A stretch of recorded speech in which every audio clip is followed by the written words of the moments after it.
from more or less 500 square meter of healthcare facility. Shout out sa lahat ng mga taga-District 2 ng Manila. In the coming days, weeks, few months, we will submit to the public itong ating itatatag na 7-story hospital ng Tondo sa District 2.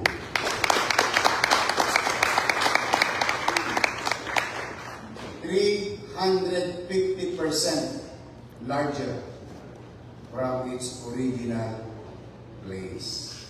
Kaya, para sa mga taga-Tondo. Matagal na sila nagsakripisyo. Now, I have to also give credit where it's due. Itong ibabayad natin ay pera ang taxpayer ng City of Manila. And the seed money to build naman, the seed money to build the facility for our people. Kung maalala nyo kako, nasa Malacanang kami, no? Kung maalala nyo, nasa Malacanang kami lahat. Lahat ng mayor at governor, municipal and city, and highly urbanized.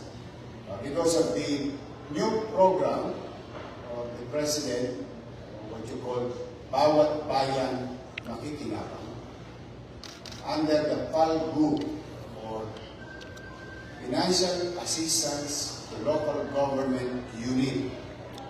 And the item to be drawn, or the cash, the ka-allotment, kung saan siya dudut-dutan, kukuha na, ayun po yung mas kilalang LGSF, or Local Government Support Fund. This fund from 11 billion, si Secretary ko, para maalaman nyo rin, is part of the inner crew in preparing the budget. At yan po, from 11 billion, rose to 400%. So yung mga iskandalo doon sa flood control ng DPWH, kinahoy nila. Ibig sabihin, nagdidisiplina ngayon sa budgeting sa DP at ibinigay nila empowering local government unit, provincial level, and municipal and city. So, rest assured, pagkabili natin, siyempre, namuuna na tayo. Yung puhunan naman, papatayo, yung seed money, makukuha naman natin. Kasi yun ang isinambit kong project. Katulad ang sinambit kong project kay Presidente na magtatayo tayo ng pamantasan lusot ng Manila College of Medicine, puhunan tayong 500, si Presidente namuuna ng 500, naghalong pera. Yung una natin, MMDA, pera, local government, pera, naghalo, ayun yung tech part at senior citizen part. Ngayon, this is the start of the long journey of PMO, DOF, City of Manila, LGSF. Kaya awan Diyos, pumanatag kayo. Hopefully, maging available si Presidente. Will invite him to the groundbreaking of near future brand new hospital ng Tondo.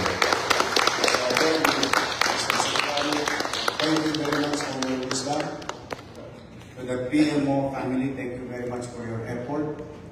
We're happy to be of service to unclog one of your NPAs, or what you call non-performing asset. And I do believe the fruits of the exchange of funds will be utilized by our people, both the national level and the local level. And rest assured, Mr. Secretary, nagbubuti po kami. Hindi po namin ipagpapariwara at pagkakataong binigay niyo sa amin para sa mga taga-usap namin. We will make sure we will deliver. Thank you very much and welcome to the city government. Thank you so much, Mayor Francisco Isko Morel.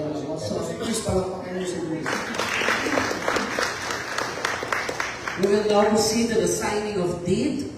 by Mayor Francisco Isko Moreno Dumagoso and PMO Chief Privatization Officer Michael Peter A. Alejandro, and witnessed by Secretary Frederick D. Go and Vice Mayor Angela Lane Chi Atienza.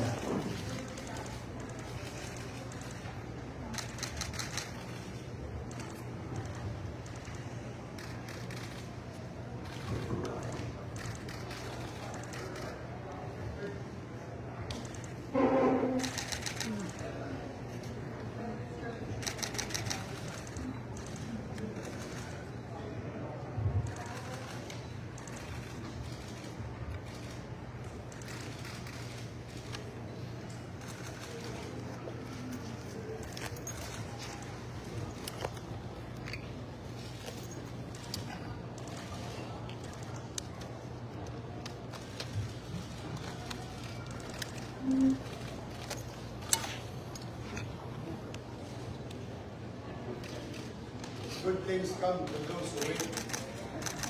Maganda yung hospital. Andres! Asa siya, Andres? Meron akong pinya. Patikim ng pi. Patikim ng pi. Ayan yung future Oslo. As perspective. 7-story with parking lot in the building.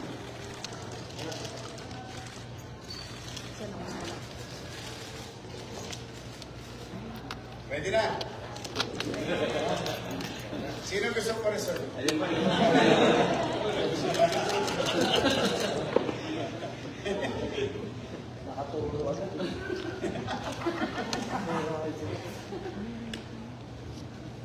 Love you, Ed. Mga manyunyot ng Manila. Baka. Ed. Ato. Sir? Sir, tignan mo, sir.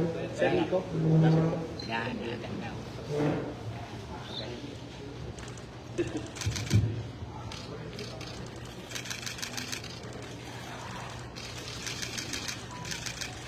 Kapag pinakamahalaga ang parte, yan ba ang Maynila? Yan.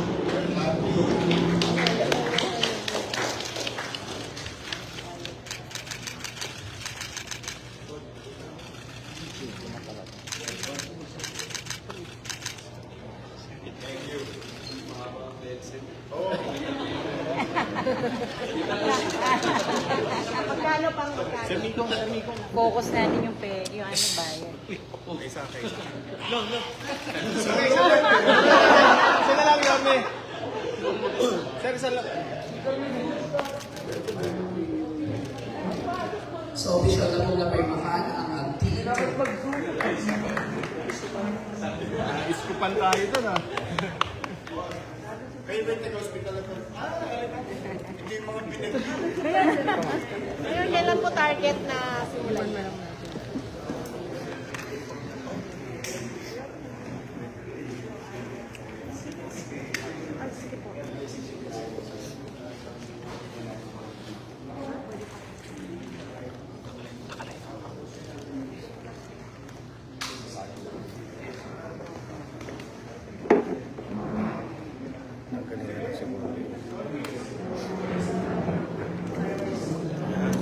Ay, sorry.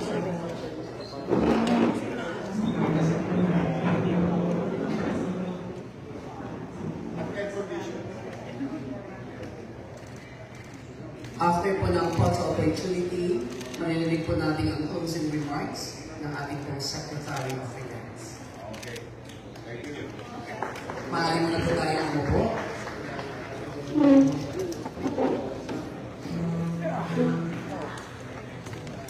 Ladies and gentlemen, for his closing remarks, palakpakan po natin the Secretary of Finance, Sir Frederick D. Go.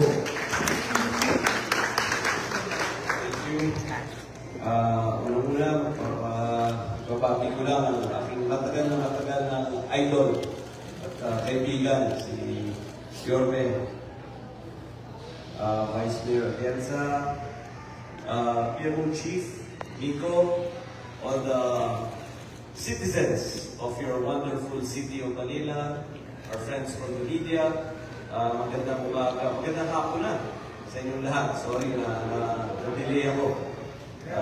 Late ako. Napaka-importanting araw po ito dahil itong araw na ito ang simula ng pagtatayo ng bagong ospital sa Tondo na makakatulong sa napakaraming tao ng Tondo. It's very important for me in my job that everything I do has meaning.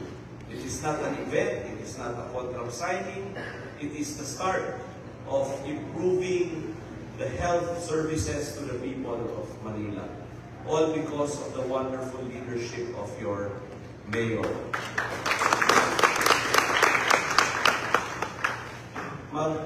I also have to acknowledge the very good work of the Privatization Management Office. Tama po sinabi ni Yorme na ang PMO po ang nagmamayari ng maraming mga lupa at assets ng ating gobyerno.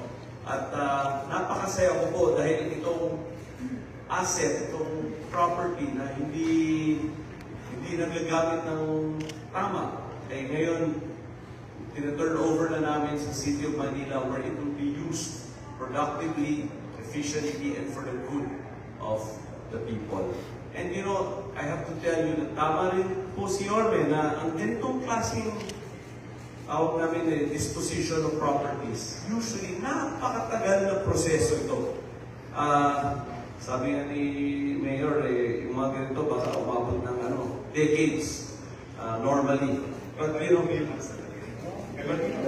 but in this case, 3 months na daw, sabi ni Mayor, it's really because of the joint effort of the PMO and the effort of your city government. The government of Manila was really very proactive in making this happen, and it's really great for me to witness it because you know I'm always talking about results and getting things done, and I'm so glad that in 3 months we were able to get this done and start the process of turning this idle asset into a productive asset. So, yan lang po. Wala na po akong maraming sasabihin. Papasalamat lang sa syudad ng Maynila. Binayaran po niyang PMO. Alam niyo naman kami sa gobyerno, kailangan natin ng pera. Kailangan namin ng fiscal space kung tawagin. And alam mo dito sa TOF, trabaho po namin yan is to raise revenues for the government. So this sale helps our drive to privatize assets and raise revenue for the delivery of government services to the people. So, thank you very much. Thank you so much. Muli po palakpakan po natin our Secretary of Finance, Mr. Frederick D. Go.